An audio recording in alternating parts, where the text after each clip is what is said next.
तालुक्यातील रजाळेमध्ये गेल्या 2 महिन्यांपासून वीज वितरण कंपनीकडून चक्क 16 तास विद्युत भारनियमन केलं जातंय।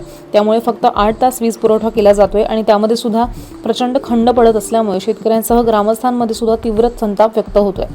याबाबत रजाळे ग्रामपंचायतीचे सरपंच यांनी वीज वितरण कंपनीच्या अभियंत्यांना वारंवार निवेदन देऊन सुद्धा याकडे दुर्लक्ष केले जात आहे। त्यामुळे आज ग्रामपंचायतीचे लोकनियुक्त सरपंच राजू मराठे यांनी नंदुरबारमधील धान्य मार्केट जवळच्या वीज वितरण कंपनीच्या कार्यालयाजवळ उपोषणाला सुरुवात केली आहे। उपोषणाला उपसरपंच सदस्य आणि ग्रामस्थांनी सुद्धा पाठिंबा दिलाय।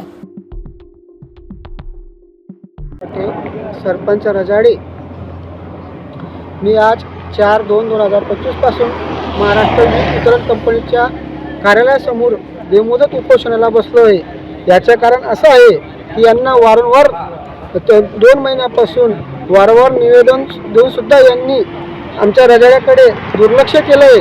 गावाचं वॉटर सप्लाय असो, गावाला लाईट असो किंवा शेतीला वीज पुरवठा असो, यांनी अधिकाऱ्यांनी पूर्ण दुर्लक्ष केलेलं आहे महाराष्ट्र विद्युत वितरण मंडळाने।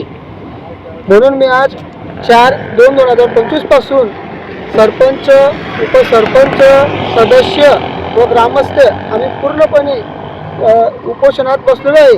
जोपर्यंत आमच्या मागण्या पूर्ण होत नाही तोपर्यंत आम्ही उपोषणात बसण्यात ठाम आहे।